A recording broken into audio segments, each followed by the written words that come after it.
Welcome back, everyone, to the Countdown to Kickoff program. Al DeMarco along with Steve Budin. We're going to pick it up with New Orleans, Kansas City. The Saints 0-2. As I said at the top of the program, who would have thunk it?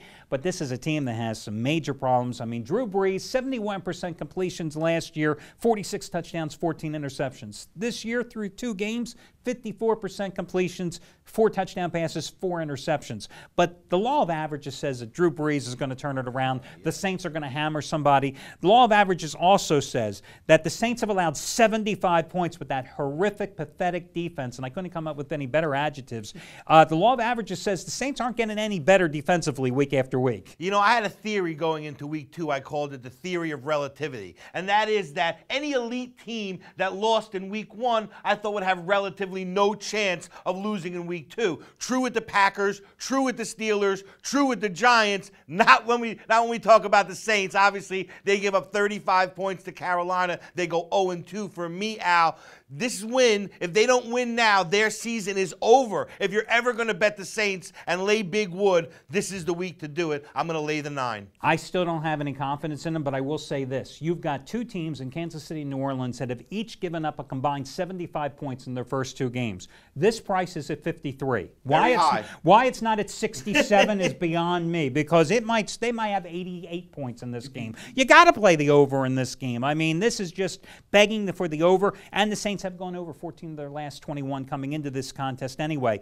Buffalo and Cleveland. If I had to say there was one game as to who cares game of the week, it would be this one. But since we are on Sports Time Ohio, right. we will talk about the Browns.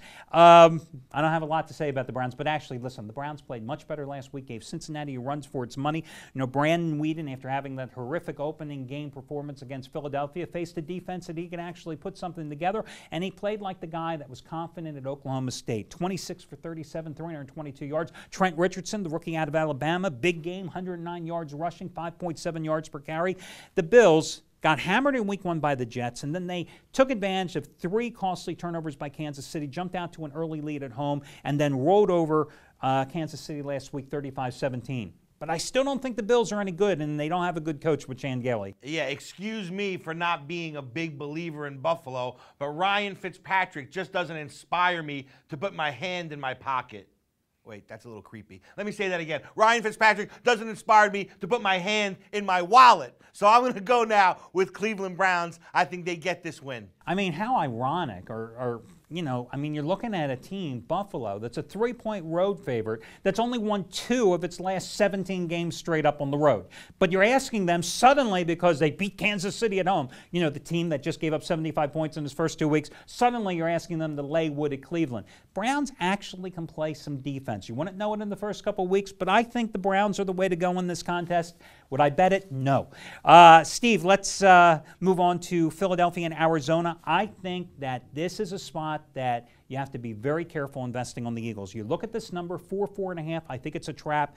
Eagles totally dominated Baltimore, but had to rally from 2 scores down. Michael Vick for the 2nd straight week. Last drive heroics. But, you know, Arizona came into Philadelphia last year, and true, the Eagles were a pretty injury-riddled team. Arizona had John Skelton at quarterback last year and upset them as a double-digit dog. This Arizona team playing with confidence after pulling the upset in Foxborough as a double-digit dog against the Patriots last week. I think people underestimate how good these Cardinals are defensively. They have an outstanding secondary, very strong special teams play. I think this is a very, very dangerous spot for the Eagles, who after coming back, last drives, first 2 weeks, and after big win against the Ravens, have to be, you know, leery of a letdown. Yeah, and, you know, I think obviously Arizona goes into New England as the 14-point underdog, gets the win, and everybody I'm talking to says just what you say, that this week getting the 4 against Philadelphia looks like a great spot for Arizona. I think the dangerous team is actually the Eagles. This is a team that hasn't played good ball yet. They've won their first 2 games. That's a stark difference from last year, playing just good enough to win. And when you look at them beat a team like Baltimore, this is a playoff game, Philly against Baltimore.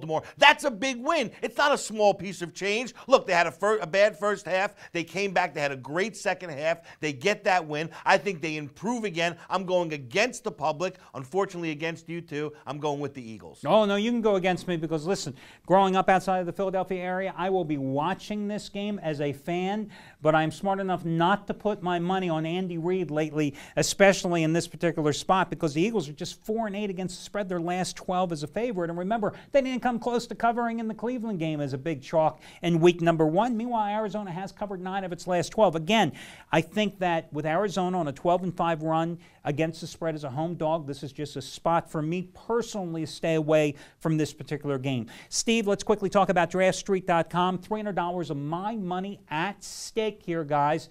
And it's a free contest we run in conjunction with DraftStreet.com. Just click on the ads here at the site. You can enter the contest. You have a mythical $100,000 salary cap, and you've got to draft a team, a couple quarterbacks, a couple running backs, etc. Put it all together, and you've got until 1 o'clock Eastern Time on Sunday. And the top 15 of you finish in the money. And it's $300 of my money. It's a free contest to enter. Well, when you say fantasy football, all the gamblers turn the channel. Don't turn the channel. We're not talking about your grandmother's style of fantasy football. We're talking about weekly instant gratification. And to take it to the next level and make it even better, Al has this contest where you can win $300 of his money. And if you lose, this is the key part, it doesn't cost you a dime. Absolutely. And listen, the guy last week with the screen name K. Pelvelka won the contest, won the grand prize. He spent $9,800 of his mythical bankroll for Sam Bradford. Oh, gee, that was a kind of a good investment, 316 yards and 3 touchdowns. RG3, he spent $16,000 of his bankroll. Kind of a good investment there, and that's why the guy won the contest. Again, free entry every single week. If you played last week, play again this week, guys. I finished 8th in week number 1. I finished 73rd in week number 2. Steve, of course, has been very consistent. 99th place in week 1. 104 in week number 2. He's trying to get even worse, maybe in the 120s this week. But again, you're playing against us. Among yourselves, top 15 finish in the money. DraftStreet.com, $300 of my money at stake in this contest. Great game here, Houston and Denver. Broncos, as I pointed out in last Monday's Countdown to Kickoff program we did. Broncos, I was a little concerned with how they came out very slow in week 1 at home against Pittsburgh. You saw how pathetic they were in week number 2 at Atlanta in the first half. 4 turnovers, Peyton with the 3 interceptions. Big comeback game at home for them today, especially with the Houston Texans coming in here off to a 2-0 start. Gary Kubiak, who coached for many years in Denver as assistant coach. Wade Phillips, the former head coach, now the defensive coordinator. Texans very familiar with Peyton Manning, seeing him twice a year for all those years when he started for the Colts. Texans have covered 12 of their last 14, 15 of their last 20. I think this is a spot that Houston can get the job done and pull the, I wouldn't say an upset. The public perception is it would be an upset, but in reality, to us, the gamblers, yeah, they're a 1.5-point favorite. Yeah, I agree. Look, Peyton Manning getting off to slow starts in all of his games so far. And you got to wonder, is he just not comfortable with the offense yet, which would be totally understandable. This team, the Denver Broncos, in Week 10 will be a completely different team than they are in Week 3. However, betting them in Week 3 would not be advisable here. Houston's the better team with the virtual pick'em. You go with the better team. And listen, Arian Foster and Ben Tate, I mean, they are such a dynamic duo in the backfield. Foster last week, 110 yards against Jacksonville. Ben Tate, 74 yards. They combined for 3 touchdowns. That 1-2 punch makes Matt Schaub, when he looks for his main man out there, just so much more dangerous. Andre Johnson, it opens up the passing lanes for them. I just like Houston in this particular spot. Listen, guys, you can save $20 off a single purchase today at the site simply by using this coupon code WEEK3. W-E-E-K and the number 3. No space between week and the number 3. Enter it when prompted in your shopping cart. $20 off the top of a single purchase today. And remember, guys, make sure you watch my daily video report every single day because I've got money-saving discount coupon codes. Once a week, I do the $5 Play of the Week promotion. Once a week, I do the Charity Play of the Week promotion, where I give you the play of a top handicapper for free, no strings attached. And if it wins, I then ask you to make a contribution to a charity or organization, a family that needs some financial help, because I believe there's some greater good that we can do in gambling, and it creates positive karma. Plus, of course, I'm giving you free picks, in-depth analysis. There's nobody in this business that knows this stuff like I do. Trust me, check out the free video report on my home site, on my page. No purchase necessary, so check it out. Last game, maybe the best game on the board here today, and also one of the most difficult, Baltimore and New England.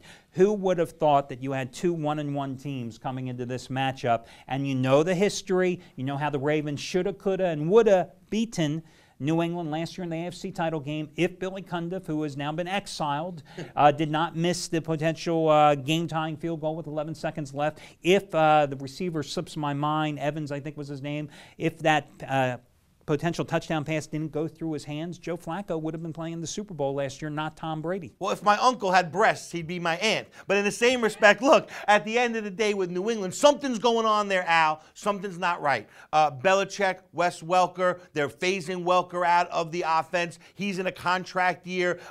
One thing Bill Belichick hates to do is pay players too much. So at the end of the day with Welker, that's someone with a new contract comes up. They'll be paying him based on what he did in the past instead of what he can do for the future. This is a big distraction for New England. I'm going against them. I'm going with Baltimore. Well, but let me just point out, playing devil's advocate, I think the Patriots last week were in a sandwich game coming off the easy road win at Tennessee, looking ahead to this game, and Arizona caught them flat-footed. I think that, Bill Belichick, you look at this team and you just don't go against them as an underdog, and especially coming off a straight-up loss as well. They've just been money in the banks over the years.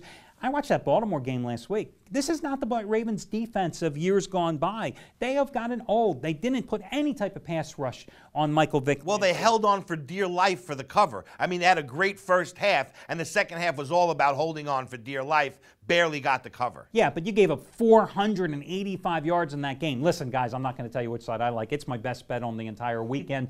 So that's the deal. You'll find out more here at the site. Remember, the Countdown to Kickoff program, every single Sunday, we break down all of your games from a point spread perspective.